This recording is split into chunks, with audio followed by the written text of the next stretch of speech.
Hi, I'm Heather from Westside Remodeling, and I'm standing in our latest completed kitchen in Camarillo, California. We have come a long way from where we started.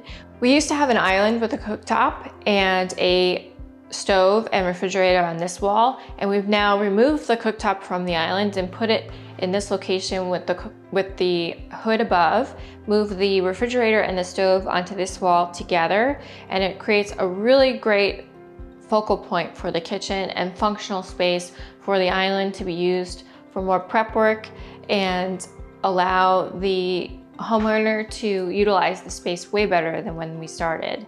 We've used 3 finishes in this kitchen. One is a standard color from Dura Supreme, that's a light gray. It's called Pearl. And the second color is a custom blue Sherwin-Williams paint color. That is also part of the color of the island and the pantry wall, as well as a third finish, which is the wood finish for the shelves and the table extension of the kitchen.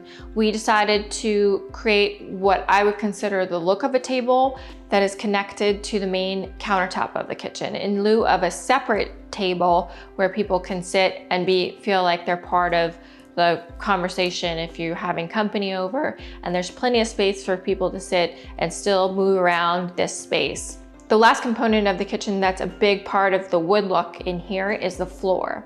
That is a wood finish that we put in on the floor. It used to be tile, and now we have hardwood. It creates a really warm base point for this kitchen. We also have black hardware, which is a nice accent. I was always told 1 hint of black really creates what's considered like the eyeliner and a detail, and that's in every essence of this kitchen with the hardware that we've used that is black. The backsplash is laid in a herringbone pattern and really ties together the light gray and the blue. There's a hint of blue in that backsplash, and it's done really well. Our guys do a great job laying the tile, and it looks beautiful.